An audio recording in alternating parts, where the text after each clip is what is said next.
ओम गम गणपते नमः। श्री गणेशाय नमः। ओम श्री परमात्मने नमः। अग्नि पुराण। अग्नि पुराण का संक्षिप्त परिचय। भारतीय जीवन संस्कृति के मूलाधार वेद हैं। वेद भगवान के स्वाभाविक उच्छ्वास हैं, अतः वे भगवत स्वरूप ही हैं। श्रुत ब्रह्मवाणी का संरक्षण परंपरा से ऋषियों द्वारा होता रहा, इसीलिए इसे श्रुति कहते हैं। भगवदीय वाणी वेदों के सत्य को समझने के लिए षडंग अर्थात शिक्षा, कल्प, व्याकरण, छंद, निरुक्त और ज्योतिष का अध्ययन आवश्यक है, परंतु जन साधारण के लिए यह भी सहज संभव न होने से पुराणों का कथोपकथन आरंभ हुआ,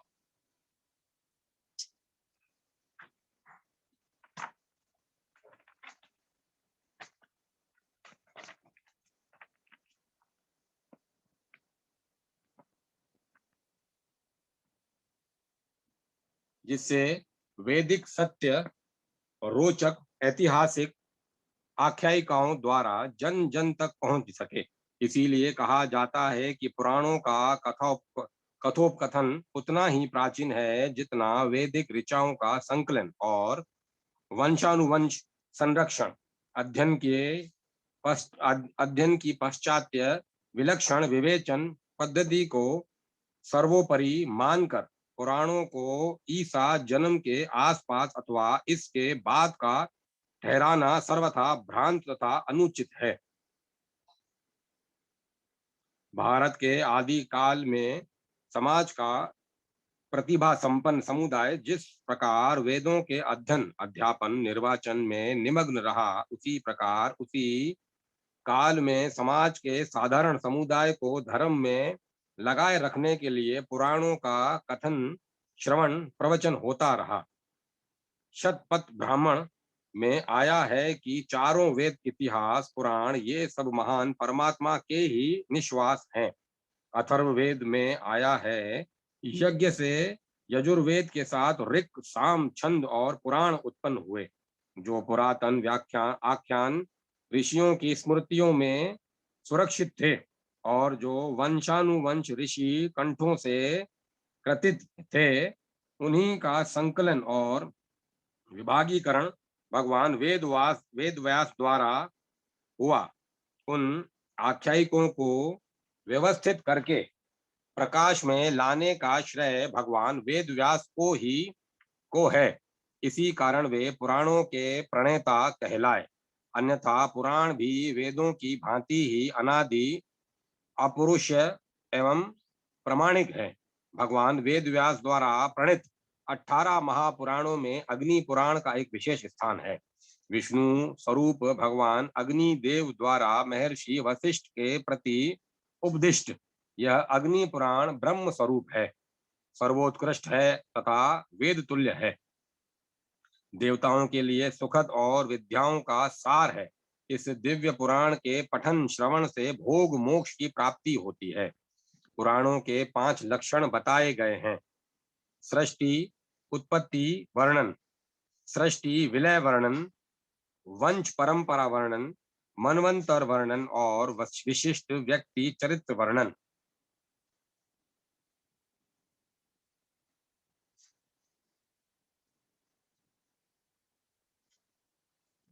पुराण के 5 लक्षण तो अग्नि पुराण में घटित होते ही हैं। इनके अतिरिक्त वर्ण्य विषय इतने विस्तृत हैं कि अग्नि पुराण को विश्वकोश कहा जाता है। मानव के लौकिक, पारलौकिक और पारमार्थिक हित के लगभग सभी विषयों का वर्णन अग्नि पुराण में मिलता है। प्राचीन काल में न तो मुद्रण की प्रथा थी और न ग्रंथ ही सहज सुलभ होते थे। इसी परिस्थिति में विविध विषयों के सम महत्वपूर्ण विवेचन का एक ही स्थान पर एक साथ मिल जाना यह एक बहुत बड़ी बात है। इसी कारण अग्नि पुराण बहुत जनप्रिय और विदित वर्ग समादृत रहा। संपूर्ण सृष्टि के कारण भगवान विष्णु हैं, अतः अग्नि पुराण में भगवान के विविध अवतारों का संक्षिप्त वर्णन किया गया है। भगवान विष्णु ही मत्स्य, कुर्म, वराह, नरसिंह, वामन, परशुराम, श्री राम, श्री कृष्ण और बुद्ध के रूप में अवतरित हुए तथा कल्कि के रूप में अवतरित होंगे। भगवान के अवतारों की संख्या निश्चित नहीं है, परंतु सभी अवतारों का हेतु यही है कि सभी वर्ण और आश्रम के लोग अपने अपने धर्म में दृढ़ता पूर्वक लगे रहें। जगत की सृष्टि के आदि कारण श्री हरि अवतार लेकर धर्म की व्यवस्था और अधर्म का निराकरण ही करते हैं। भगवान विष्णु से ही जगत की सृष्टि हुई। प्रकृति में भगवान विष्णु ने प्रवेश किया। शुद्ध प्रकृति से महतत्व, फिर अहंकार उत्पन्न हुआ, फिर अनेक लोकों का प्रादुर्भाव हुआ। जहाँ स्वयंभू मनु के वंशज एवं कश्यप आदि के वंशज परिव्याप्त हो गए। भगवान विष्णु आदि देव हैं और सर्व पूज्य हैं। प्रत्येक साधक को आत्म कल्याण के लिए विधि पूर्वक भगवान विष्णु का पूजन करना चाहिए। भगवान की पूजा का विधान क्या है? पूजा के अधिकार की प्राप्ति किस प्रकार हो सकती है? यज्ञ के लिए कुंड का निर्माण एवं अग्नि की स्थापना किस तरह की जाए?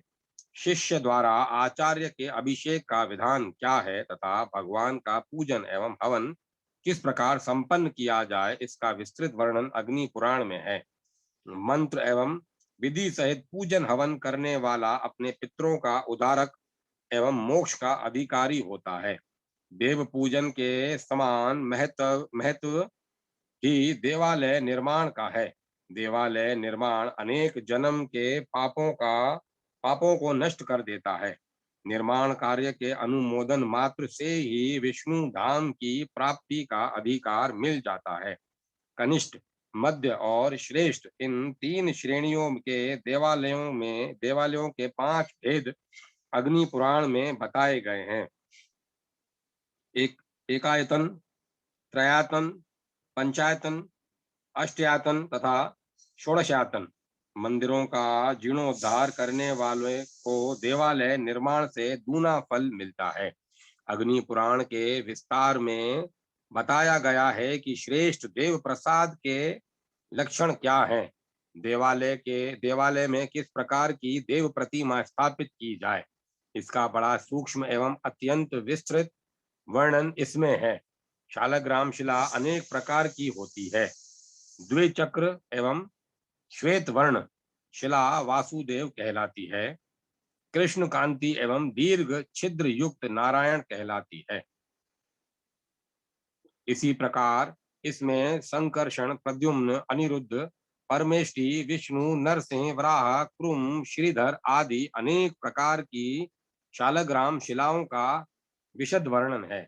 देवालय में प्रतिष्ठित करने के लिए भगवान वासुदेव की दशा अवतारों की, चंडी, दुर्गा, गणेश, स्कंद आदि देवी देवताओं की, सूर्य की, ग्रहों की, दिक्पाल, योगिनी एवं शिवलिंग आदि की प्रतिमाओं के श्रेष्ठ लक्षणों का वर्णन है।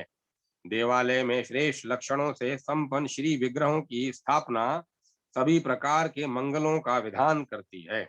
अग्नि पुराणोक्त विधि के अनुसार देवालय में देव प्रतिमा की स्थापना और प्राण प्रतिष्ठा कराने से परम पुण्य होता है।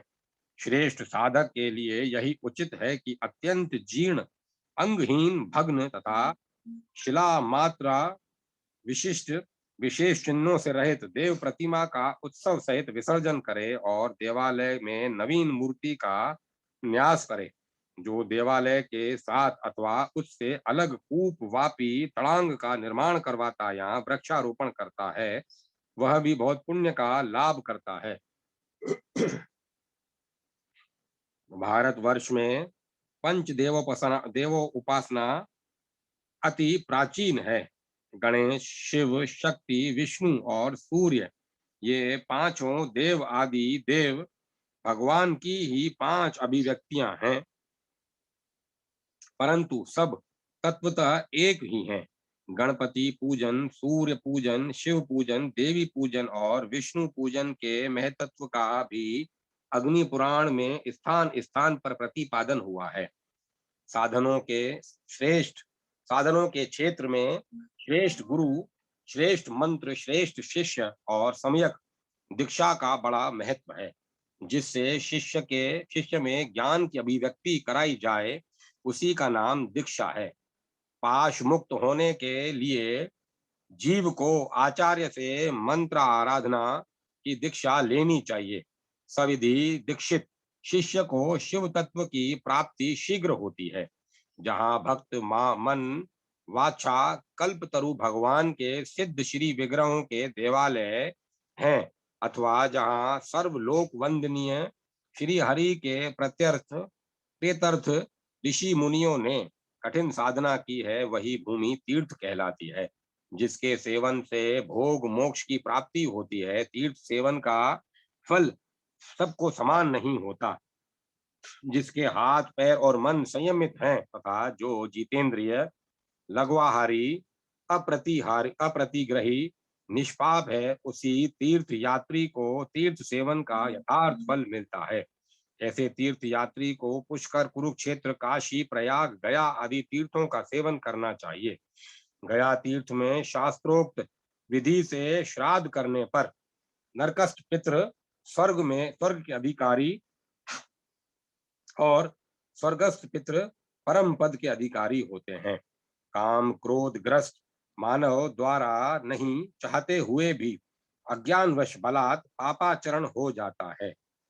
पातक तो अनेक प्रकार के हैं, पर कभी कभी ब्रह्म हत्या, सुरापान, चोरी और गुरु तल्पगमन जैसे महापातक भी घटित हो जाते हैं। इन पातकों से विमुक्ति का उपाय प्रायश्चित है। पातक, उपपातक, महापातक के पश्चिम परिशमनार्थ अनेक प्रकार के प्रायश्चित का निर्देश किया गया है। यदि कुछ भी न हो सके तो भगवान विष्णु की स्तुति करें। भगवान विष्णु के समस्त पाप नाशक स्तोत्र के आश्रय से समस्त पातक विनिष्ट हो जाते हैं। आत्म शुद्धि तथा शरीर शुद्धि का एक महान साधन व्रत भी है। शास्त्रोक्त नियम को ही व्रत कहते हैं। इंद्रिय संयम और मनोनिग्रह आदि विशेष नियम व्रत के ही अंग हैं।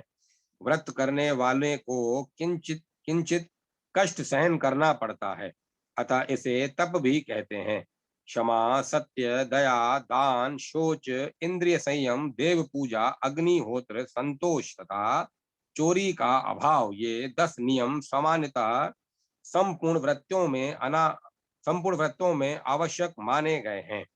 भगवान अग्नि देव ने महर्षि वशिष्ठ को विधि, वार, नक्षत्र, दिवस, मास, ऋतु, वर्ष, संक्रांति आदि के अवसर पर होने वाली स्त्री पुरुष संबंधी व्रत बताए हैं, जिनसे अत्यंतिक कल्याण का संपादन होता है।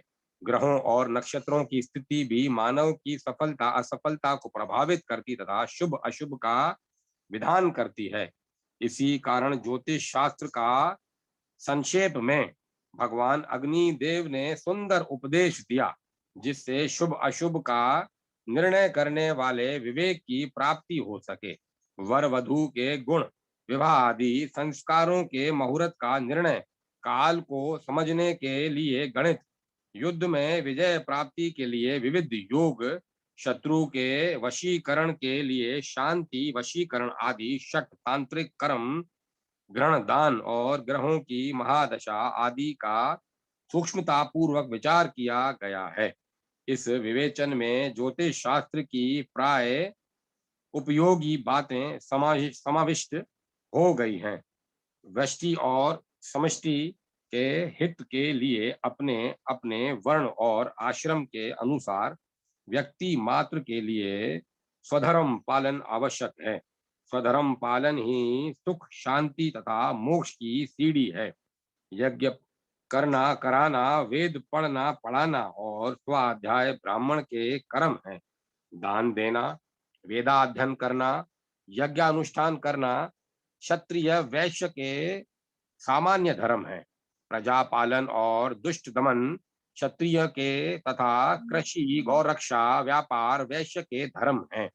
सेवा एवं शिल्प रचना शूद्र का धर्म है। ब्रह्मचर्याश्रम मानव के पवित्र जीवन प्रसाद के लिए नींव का पत्थर है। अंतेवासी को आज के विद्यार्थियों जैसा विलास प्रमाद पूर्ण जीवन नहीं, कठोर संयमित नियमित अनुशासित जीवन व्यतीत करने की आवश्यकता है, जिससे वह व्यक्ति और सामाजिक धर्मों के पालन की क्षमता प्राप्त कर सके।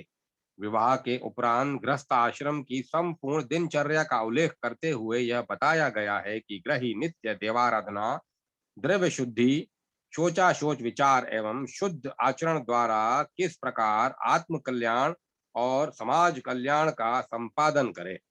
सदगृहस्थ के लिए तो यहाँ तक कहा गया है कि श्री और समृद्धि के लिए गाय, चूल्हा, चाकी, ओखली, मूसल, झाड़ू एवं खंबे का भी पूजन करे।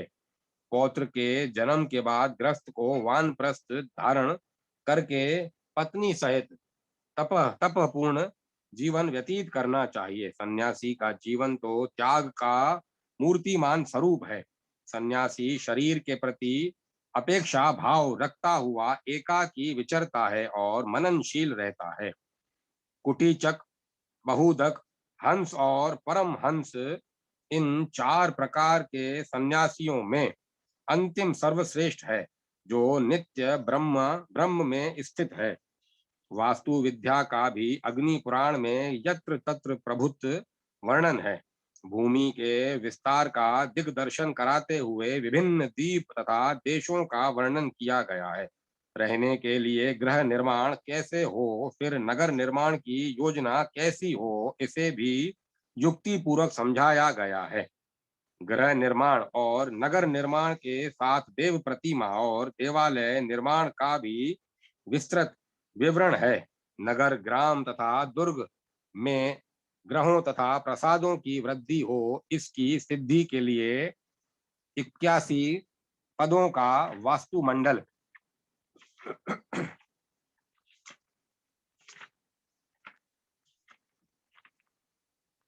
बनाकर वास्तु देवालय की पूजा अवश्य करनी चाहिए।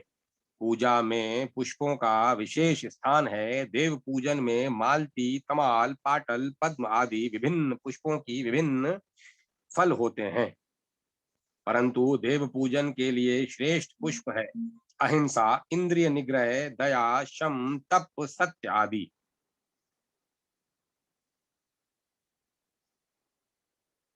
इन भाव पुष्पों से अर्चित श्री हरि शीघ्र संतुष्ट होते हैं। भाव पुष्पों से अर्चना करने वाले को नरक यातना नहीं सहनी पड़ती, अन्यथा पापाचारी को अविची, ताम्र, रोरव, तामिस्त्र आदि नरकों के कष्ट भोगने पड़ते हैं।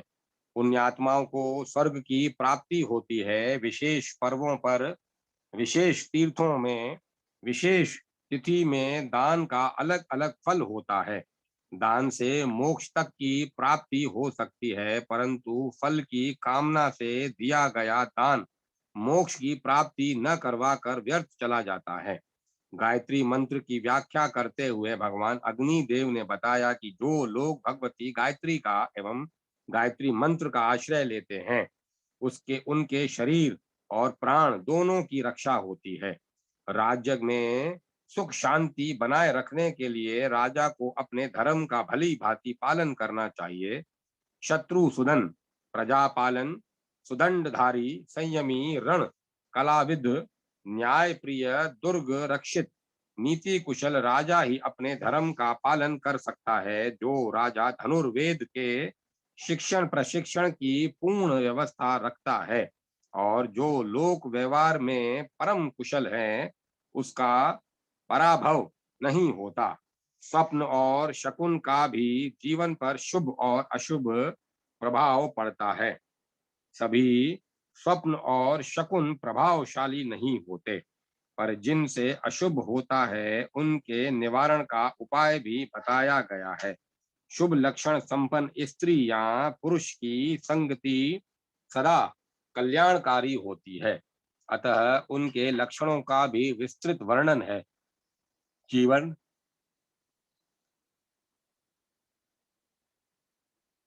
जीवन श्रीयुक्त रहे, अतः हीरा, मोती, प्रवाल, शंख आदि रत्नों को परीक्षा के उपरांत ही धारण करना चाहिए, जिससे शुभ का विधान हो।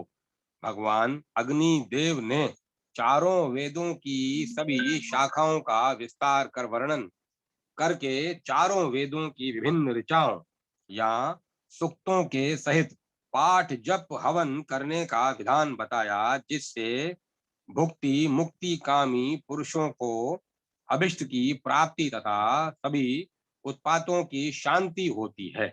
जैसे ऋग्वेद के अग्नि मले पुरोहितम इस सूक्त का सविधि जप करने से इष्ट कामनाओं की पूर्ति होती है। भगवान अग्नि देव ने सूर्य चंद्र यदु कुरु आदि अनेक वंशों का वर्णन किया, जिनका चरित्र सुनने से पापों का श्रय होता है। यदु वंश में भगवान श्री कृष्ण का अवतार धर्म संरक्षण अधर्म नाश सुर पालन और दैत्य मर्दन के लिए ही हुआ था।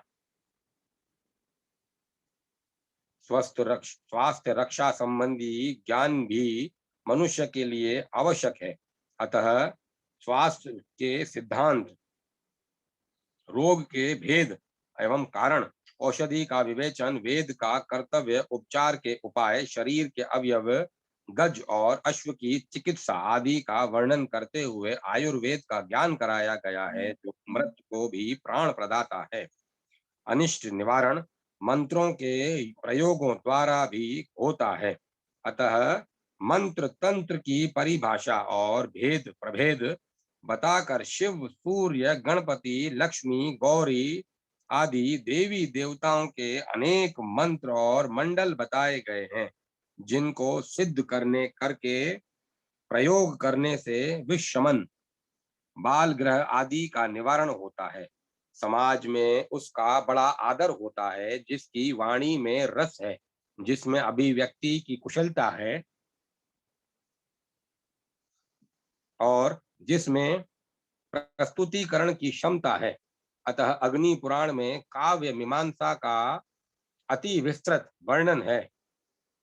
काव्यांग, नाटक, निरूपण, रस भेद, शब्दालंकार, अर्थालंकार, शब्द गुण आदि शास्त्रीय विषयों की सूक्ष्म विवेचना है। यह इसीलिए कि लोक परलोक और परमार्थ के सर्वोपयोगी स्थूल सूक्ष्म विषयों के वर्णन का यही उद्देश्य है कि मानव सुखी शांत समृद्ध एवं स्वस्थ जीवन व्यतीत करते हुए परम तत्व को प्राप्त करे। जीवन में अर्थ और काम दोनों हों, पर वे हों धर्म के द्वारा नियंत्रित। जीवन धर्मनिष्ठ हो और अंत में मोक्ष की प्राप्ति हो। धर्म शास्त्र का उपदेश देते हुए बताया गया है कि धर्म वही है जिससे भोग और मोक्ष दोनों प्राप्त हो सके। वैदिक कर्म दो प्रकार के हैं, एक प्रवृत्त और दूसरा निवृत्त। कामना युक्त कर्म को प्रवृत्त कर्म कहते हैं। ज्ञान पूर्वक निष्काम भाव से जो कर्म किया जाता है, उसका नाम निवृत्त कर्म है। वेदाभ्यास, तत्व ज्ञान, इंद्रिय संयम, अहिंसा तथा गुरु सेवा ये परम उत्तम कर्म निशेष मोक्ष रूप कल्याण के साधक हैं। इन सब में भी सबसे उत्तम आत्मज्ञान है। भुक्ति से भी महत्वपूर्ण मुक्ति है, जिससे जीवात्मा सभी प्रकार के बंधनों से मुक्त होकर परमात्मा स्वरूप हो जाता है। ज्ञान वही है जो ब्रह्म को प्रकाशित करे और योग वही है जिससे चित्त ब्रह्म से संयुक्त हो जाए। अतः अग्निदेव ने यम नियम आसन प्राणायाम प्रत्याहार धारणा ध्यान समाधि अर्थात अष्टांग योग का वर्णन किया, जिससे आत्म परमात्म चैतन्य रूप हो जाए। परमात्म चैतन्य की प्राप्ति ही परम प्राप्तव्य है। इसी की प्राप्ति के दो प्रधान मार्ग ज्ञान निष्ठा और कर्म निष्ठा का प्रतिपादन करने वाली श्रीमद् भगवत गीता का संक्षेप में कथन करने के उपरांत यम गीता का भी वर्णन किया गया है।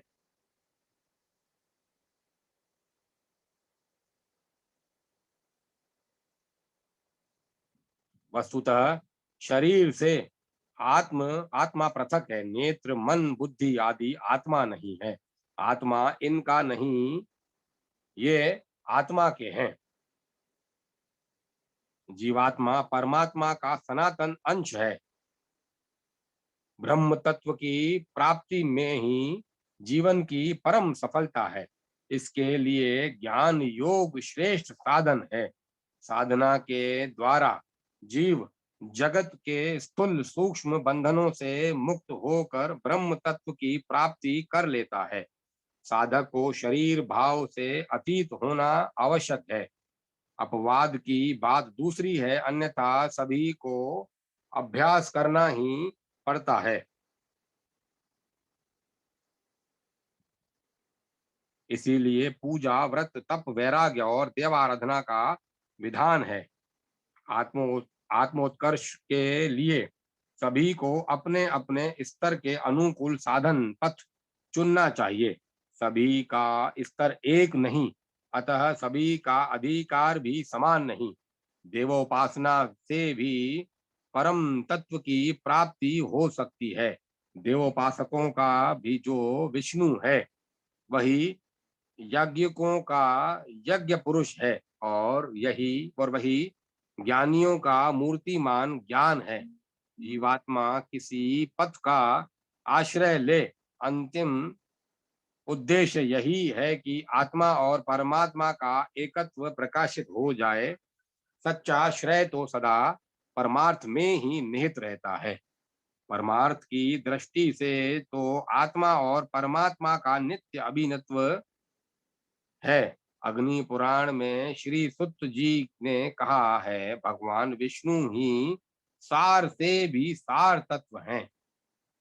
वे सृष्टि और पालन आदि के कर्ता और सर्वत्र व्यापक हैं। वह विष्णु स्वरूप ब्रह्म मैं ही हूँ। इस प्रकार इन्हें उन्हें जान लेने पर सर्वज्ञता प्राप्त हो जाती है। ऐसे वेद सम्मत सर्व विद्या युक्त और ब्रह्म स्वरूप अग्नि पुराण का जो पठन श्रवण अध्ययन और मनन करता है, उसे भोग और मोक्ष दोनों ही की प्राप्ति होती है। श्री हरि। ओम नमो भगवते वासुदेवाय। अग्नि पुराण पहला अध्याय। मंगलाचरण तथा अग्नि और वशिष्ठ के संवाद रूप से अग्नि पुराण का आरंभ।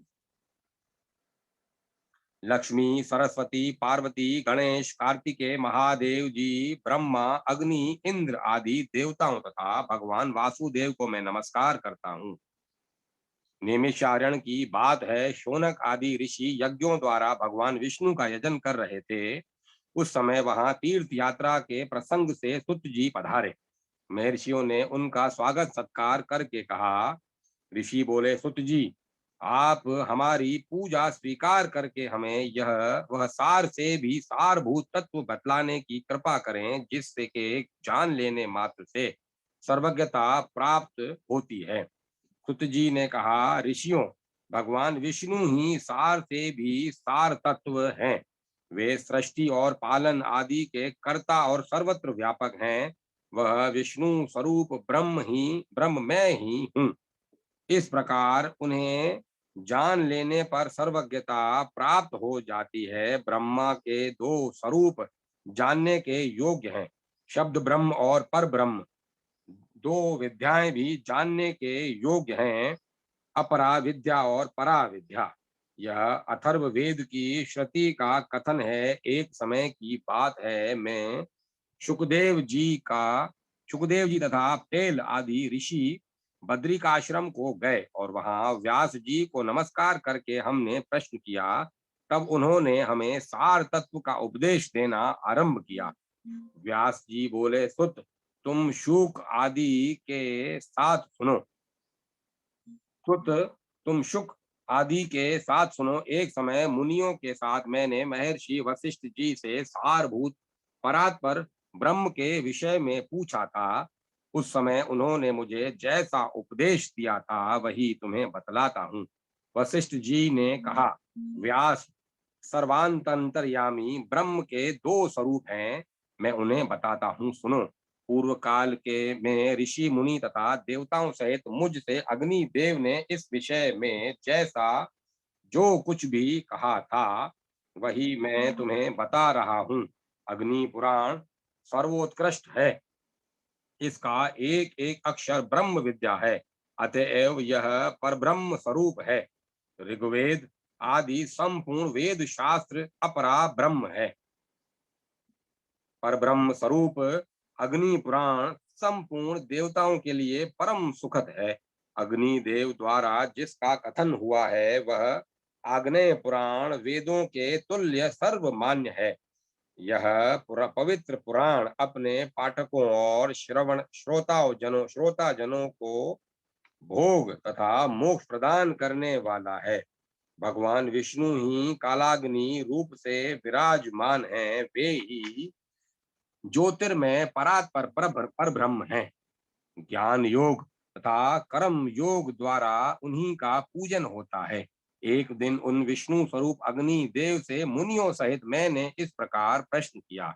वशिष्ठ जी ने पूछा, अग्निदेव, संसार सागर से पार लगाने के लिए नौका रूप परमेश्वर ब्रह्मा के स्वरूप का वर्णन कीजिए और संपूर्ण विद्याओं के सारभूत उस विद्या का उपदेश दीजिए जिससे जानकर मनुष्य सर्वत्र सर्वज्ञ हो जाता है। अग्निदेव बोले, वशिष्ठ, मैं ही विष्णु हूँ, मैं ही कालाग्नि रुद्र कहलाता हूँ। मैं तुम्हें संपूर्ण विद्याओं की सारभूता विद्या का उपदेश देता हूँ, जिसे अग्नि पुराण कहते हैं। वही सब विद्याओं का सार है। वह ब्रह्म स्वरूप है। सर्वमय एवं सर्व कारणभूत ब्रह्म उससे भिन्न नहीं है। उसमें सर्ग प्रति सर्ग वंश मनवंतर वंशानुचरित आदि का तथा मत्स्य कुरुम आदि रूप धारण करने वाले भगवान का वर्णन है। ब्रह्मन भगवान विष्णु की सारभूता दो विद्याएं हैं, एक परा और दूसरी अपरा।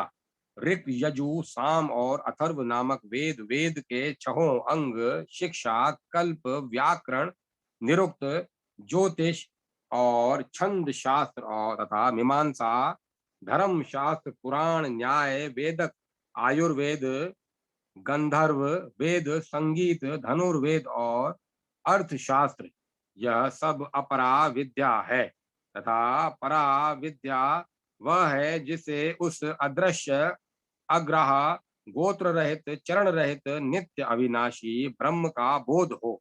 इस अग्नि पुराण को परा विद्या समझो। पूर्व काल में भगवान विष्णु ने मुझसे तथा ब्रह्मा जी ने देवताओं से जिस प्रकार वर्णन किया था, उसी प्रकार मैं भी तुमसे मत्स्य आदि अवतार धारण करने वाले जगत कारणभूत परमेश्वर का प्रतिपादन करूंगा। इस प्रकार व्यास द्वारा सुत के प्रति कहे गए आदि आग्नेय महापुराण में पहला अध्याय पूरा हुआ। दूसरा अध्याय मत्स्य अवतार की कथा। वशिष्ठ जी ने कहा, अग्निदेव, आप सृष्टि आदि के कारणभूत भगवान विष्णु के मत्स्य आदि अवतारों का वर्णन कीजिए, साथ ही ब्रह्म स्वरूप अग्नि पुराण को भी सुनाइए, जिसे पूर्व काल में आपने श्री विष्णु भगवान के मुख से सुना था। अग्निदेव बोले, वशिष्ठ सुनो, मैं श्री हरि के मत्स्य अवतार का वर्णन करता हूँ। अवतार धारण का कार्य दुष्टों के विनाश और साधु पुरुषों की रक्षा के लिए होता है। बीते हुए कल्प के अंत में ब्रह्म ब्रह्म नामक नैमित्तिक प्रलय हुआ था। मुने, उस समय भू आदि लोक समुद्र के जल में डूब गए थे। प्रलय के पहले की बात है। विवस्वत मनु भोग और मोक्ष की सिद्धि के लिए तपस्या कर रहे थे। एक दिन जब वे कृतमाला नदी के जल से पितरों का तर्पण कर रहे थे, उनकी अंजलि के जल में एक बहुत बड़ा सा मत्स्य आ गया।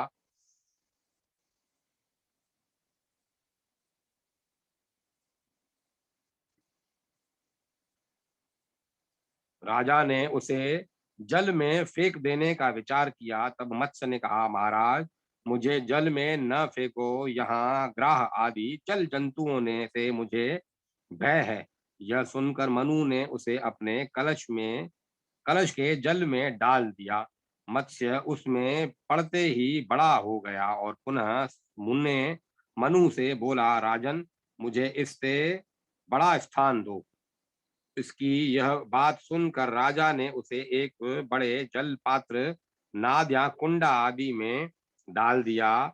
उसमें भी बड़ा होकर मत्स्य राजा से बोला, मुने मनु, मुझे कोई विस्तृत स्थान दो। तब उन्होंने पुनः उसे सरोवर के जल में डाला, किंतु वहां भी बढ़कर वह सरोवर के बराबर हो गया और बोला, मुझे इससे बड़ा स्थान दो। तब मनु ने उसे फिर समुद्र में ही ले जाकर डाल दिया। वहां वह मत्स्य क्षण भर में 1 लाख योजन बड़ा हो गया। इस उस अद्भुत मत्स्य को देखकर मनु को बड़ा विस्मय हुआ। वे बोले, आप कौन हैं? निश्चय ही आप भगवान श्री विष्णु जान पड़ते हैं।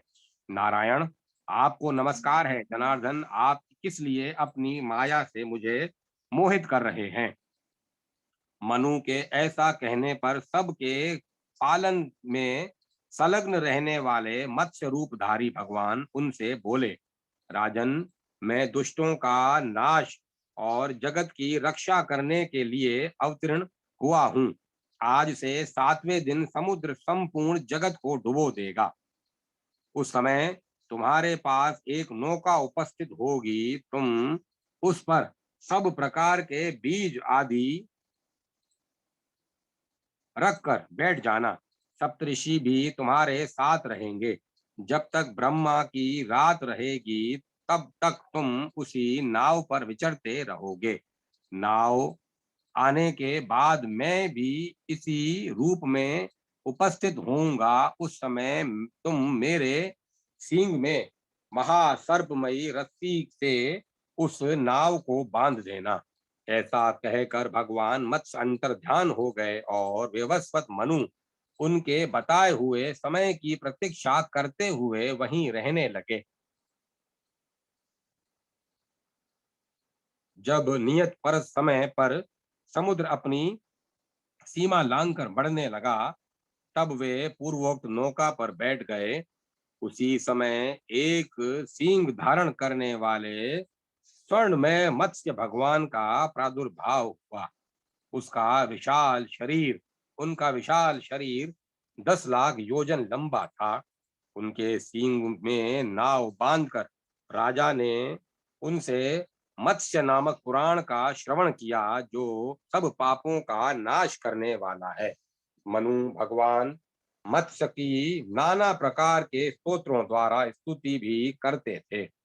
प्रलय के अंत में ब्रह्मा जी से वेद को हर लेने वाले हे गिर्भ नामक दानव का वध करके भगवान ने वेद मंत्र आदि की रक्षा की। तत्पश्चात वराह कल्प आने पर श्री हरि ने कच्छप रूप धारण किया। इस प्रकार अग्नि देव द्वारा कहे गए विद्यासार स्वरूप आदि आग्नेय महापुराण में मत्स्यावतार वर्णन नामक दूसरा अध्याय पूरा दूसरा अध्याय पूरा हुआ। तीसरा अध्याय समुद्र मंथन, कुरुम तथा मोहिनी अवतार की कथा। अग्निदेव कहते हैं, वशिष्ठ, अब मैं कुर्मा अवतार का वर्णन करूंगा। यह सुनने पर सब पापों का नाश हो जाता है। पूर्व काल की बात है। देवासुर संग्राम में दैत्यों ने देवताओं को परास्त कर दिया। वे दुर्वासा के शाप से भी लक्ष्मी से रहित हो गए थे। तब संपूर्ण देवता क्षीर सागर में शयन करने वाले भगवान विष्णु के पास जाकर बोले, भगवान, आप देवताओं की रक्षा कीजिए। यह सुनकर श्री हरि ने ब्रह्मा आदि देवताओं से कहा, देवगण, तुम लोग क्षीर समुद्र को मतने, अमृत प्राप्त करने और लक्ष्मी को पाने के लिए असुरों से संधि कर लो। कोई बड़ा काम या भारी प्रयोजन आ पड़ने पर शत्रुओं से भी संधि कर लेनी चाहिए। मैं तुम लोगों को अमृत का भागी बनाऊंगा और दैत्यों को उससे वंचित रखूंगा। मंद्राचल को मथानी और वासुकी नाग को नेति बनाकर आलस्य रहित हो मेरी सहायता से तुम लोग क्षीर सागर का मंथन करो। भगवान विष्णु के ऐसा कहने पर देवता दैत्य के साथ संधि करके क्षीर समुद्र पर आए। फिर तो उन्होंने एक साथ मिलकर समुद्र मंथन आरंभ किया। जिस और वासुकी नाग की पूंछ थी उसी और देवता खड़े थे। दानव वासुकी नाग के निश्वास से क्षीण हो रहे थे और देवताओं को भगवान अपनी कृपा दृष्टि से परिपुष्ट कर रहे थे। समुद्र मंथन आरंभ होने पर कोई आधार न मिलने से मंद्राचल पर्वत समुद्र में डूब गया। तब भगवान विष्णु ने कछुए का रूप धारण करके मंद्राचल को अपनी पीठ पर रख लिया। फिर जब समुद्र मथा जाने लगा तो उसके भीतर से हलाहल विष प्रकट हुआ। उसे भगवान शंकर ने अपने कंठ में धारण कर लिया। इससे कंठ में काला दाग पड़ जाने के कारण वे नीलकंठ नाम से प्रसिद्ध हुए। तत्पश्चात समुद्र से वारुणी देवी, पारिजात वृक्ष, कौस्तुभ मणि, गौएं तथा दिव्य अप्सराएं प्रकट हुई। फिर लक्ष्मी देवी का प्रादुर्भाव हुआ। वे भगवान श्री विष्णु को प्राप्त हुई। संपूर्ण देवताओं ने उनका दर्शन और सत्वन किया। इससे वे लक्ष्मीवान हो गए। तदंतर भगवान विष्णु के अंशभूत धनवंतरी जो आयुर्वेद के प्रवर्तक हैं, हाथ में अमृत से भरा हुआ कलश लिए प्रकट हुए। देवताओं ने उनके हाथ से अमृत छीन लिया और उसमें से आधा देवताओं को देकर वे सब चलते बने। उनमें जम्ब आदि दैत्य प्रधान थे। उन्हें जाते समय भगवान विष्णु ने स्त्री का रूप धारण किया। उन्हें जाते देख भगवान विष्णु ने स्त्री का रूप धारण किया।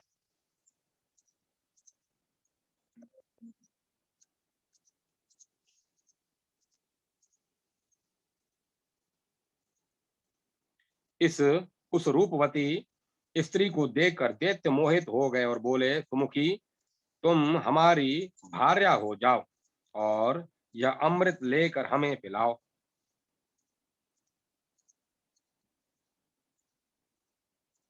बहुत अच्छा कहकर भगवान ने उनके हाथ से अमृत ले लिया और उसे देवताओं को पिला दिया। उस समय राहु चंद्रमा का रूप धारण करके अमृत पीने लगा। तब सूर्य और चंद्रमा ने उसके कपट वेश को प्रकट कर दिया। यह देख भगवान श्री हरि ने चक्र से उसका मस्तक काट डाला। उसका सिर अलग हो गया और भुजाओं सहित धड़ अलग रह गया। फिर भगवान को दया आई और उन्होंने राहु को अमर बना दिया। तब ग्रह स्वरूप राहु ने भगवान श्री हरि से कहा, इन सूर्य चंद्रमा को मेरे द्वारा अनेकों बार ग्रहण लगेगा। उस समय संसार के लोग जो कुछ दान करें वह सब अक्षय हो। भगवान विष्णु ने तथास्तु कहकर संपूर्ण देवताओं के साथ राहु की बात का अनुमोदन किया। इसके बाद भगवान ने स्त्री रूप त्याग दिया, किंतु महादेव को भगवान के उस रूप का पुनर्दर्शन करने की इच्छा हुई। अतः उन्होंने अनुरोध किया, भगवान आप अपने स्त्री रूप का मुझे दर्शन करावें। महादेव जी की प्रार्थना से भगवान श्री हरि ने उन्हें अपने स्त्री रूप का दर्शन कराया। वे भगवान की माया से ऐसे मोहित हो गए कि पार्वती जी को त्याग कर उस स्त्री के पीछे लग गए। उन्होंने नग्न और उन्मुक्त होकर मोहिनी के केश पकड़ लिए। मोहिनी अपने केशों को छुड़ाकर वहां से चल दी। ऐसा उसे जाती देख महादेव जी भी उसके पीछे पीछे दौड़ने लगे। उस समय पृथ्वी पर जहां जहां भगवान शंकर का वीर गिरा वहां वहां शिवलिंगों का क्षेत्र और एवं स्वर्ण की खाने हो गई। तत्पश्चात यह माया है ऐसा जानकर भगवान शंकर अपने स्वरूप से में स्थित हुए। तब भगवान श्री हरि ने प्रकट होकर शिव जी से कहा, रुद्र तुमने मेरी माया को जीत लिया। पृथ्वी पर तुम्हारे सिवाय दूसरा कोई ऐसा पुरुष नहीं है जो मेरी इस माया को जीत सके। भगवान ने भगवान के प्रयत्न से दैत्यों को अमृत नहीं मिलने पाया, अतः देवताओं ने उन्हें युद्ध में मार गिराया। फिर देवता स्वर्ग में विराजमान हुए, दैत्य लोग पाताल में रहने लगे। जो मनुष्य देवताओं के इस विजय गाथा का पाठ करता है वह स्वर्ग लोक में जाता है। इस प्रकार विद्याओं के सारभूत आदि अग्नेय महापुराण में कुर्म अवतार वर्णन नामक तीसरा अध्याय पूरा हुआ। चौथा अध्याय वराह, नरसिंह, वामन और परशुराम अवतार की कथा। अग्निदेव कहते हैं, वशिष्ठ अब मैं वराह अवतार की पाप नाशिनी कथा का वर्णन करता हूँ। पूर्व काल में हिरणाक्ष नामक दैत्य असुरों का राजा था। वह देवताओं को जीत कर स्वर्ग में रहने लगा। देवताओं ने भगवान विष्णु के पास जाकर उनकी स्तुति की। तब उन्होंने यज्ञवाराह रूप धारण किया और देवताओं के लिए कटक रूप उस दानव को दैत्यों सहित मारकर धर्म एवं देवताओं आदि की रक्षा की। इसके बाद वे भगवान श्री हरि अंतर ध्यान हो गए। हिरणाक्ष के एक भाई था जो हिरण्यकश्यपु के नाम से प्रसिद्ध था।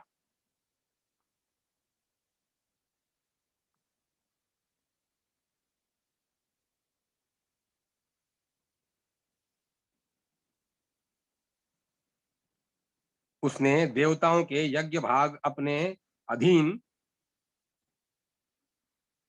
कर लिए और उन सब के अधिकार छीन कर वह स्वयं ही उनका उपभोग करने लगा। भगवान ने नरसिंह रूप धारण करके उसके सहायक असुरों सहित उस दैत्य का वध किया। तत्पश्चात संपूर्ण देवताओं को अपने अपने पद पर प्रतिष्ठित कर दिया। उस समय देवताओं ने उन नरसिंह का सत्वन किया। पूर्व काल में देवता और असुरों में युद्ध हुआ। उस समय उस युद्ध में बलि आदि दैत्यों ने देवताओं को परास्त करके उन्हें स्वर्ग से निकाल दिया। तब वे श्री हरि की शरण में गए।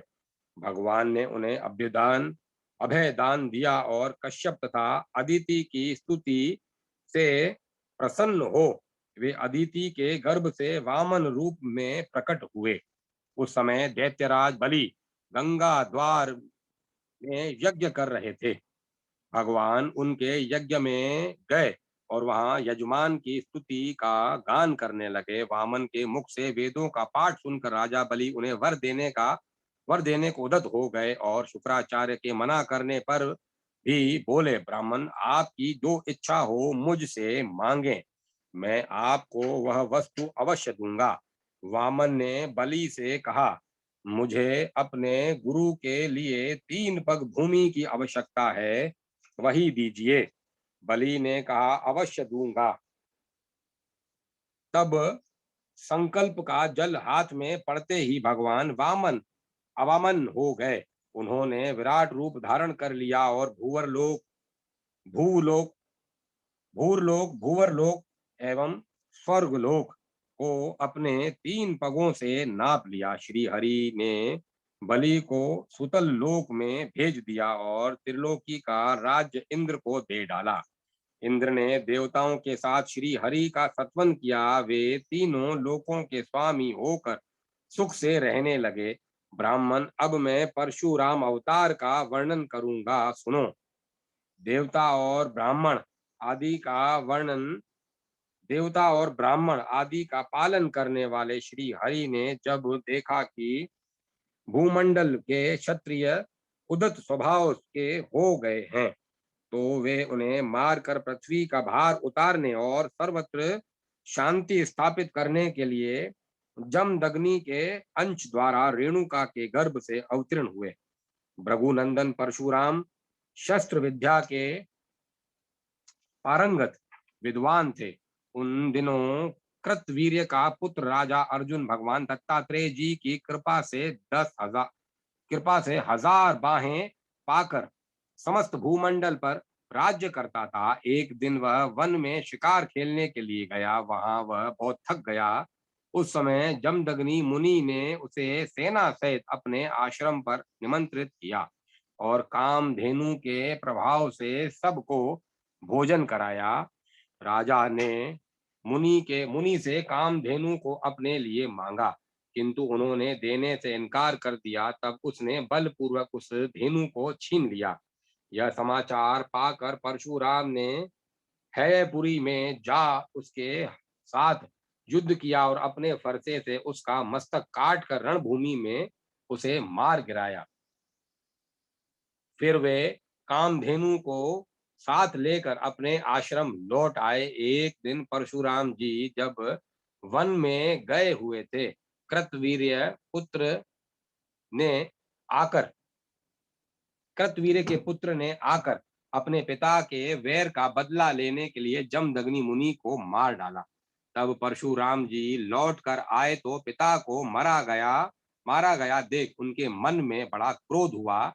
उन्होंने 21 बार समस्त भूमंडल के क्षत्रियों का संहार किया।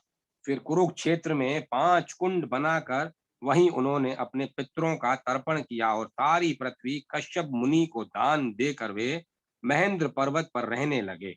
इस प्रकार क्रुम, वराह, नरसिंह, वामन और तथा परशुराम अवतार की कथा सुनकर मनुष्य स्वर्ग लोक में जाता है।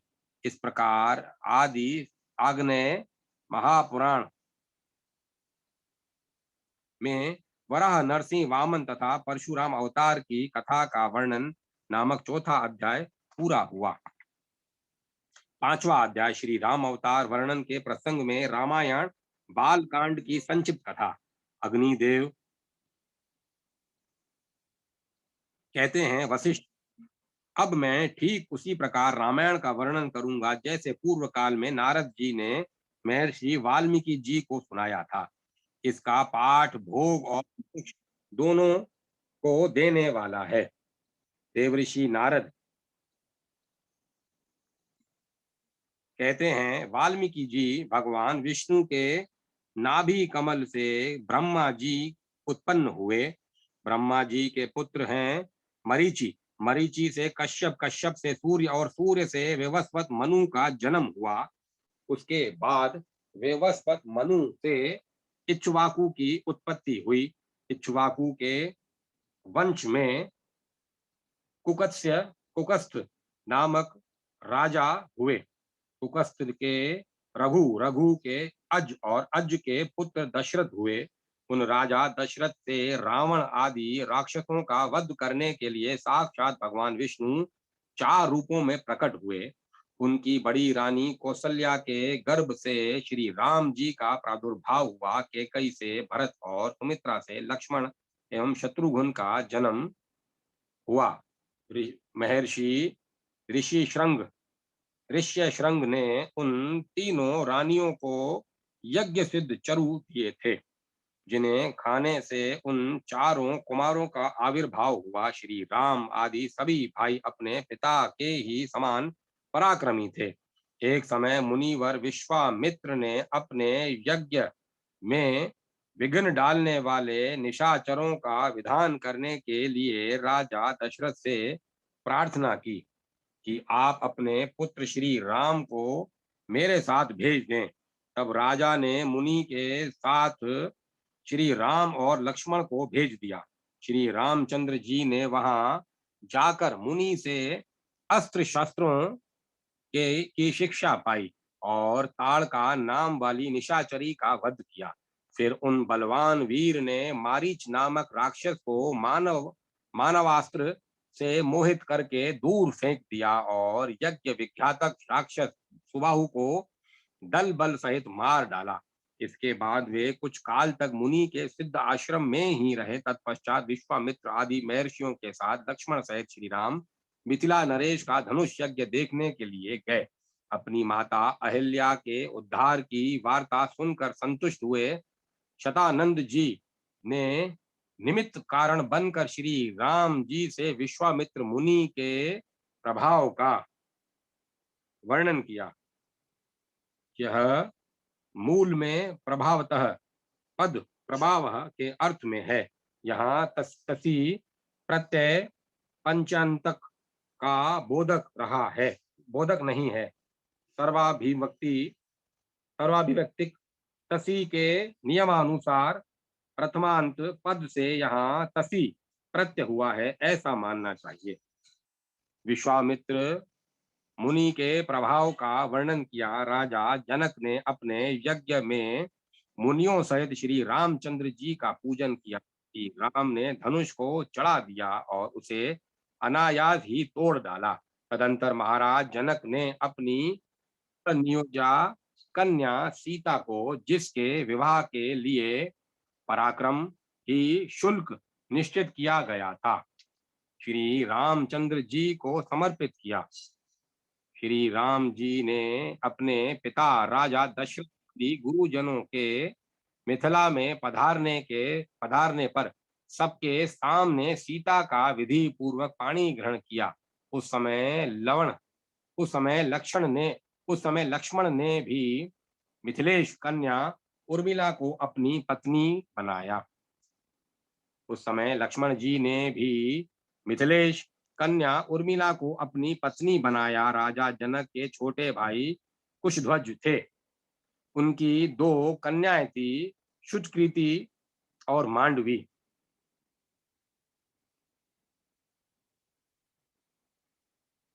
इनमें मांडवी के साथ भरत ने और शुचकीर्ति के साथ शत्रुघ्न ने विवाह किया। तदंतर राजा जनक से भली भांति पूजित हो श्री रामचंद्र जी ने वशिष्ठ आदि महर्षियों के साथ वहां से प्रस्थान किया। मार्ग में जमदग्नि नंदन परशुराम को जीत कर वे अयोध्या पहुंचे। वहां जाने पर भरत और शत्रुघ्न अपने मामा राजा युधाजीत की राजधानी को चले गए। इस प्रकार आदि अग्नि महापुराण में श्री रामायण कथा के अंतर्गत बाल कांड में आए हुए विषय का वर्णन संबंधी 5वां अध्याय पूरा हुआ।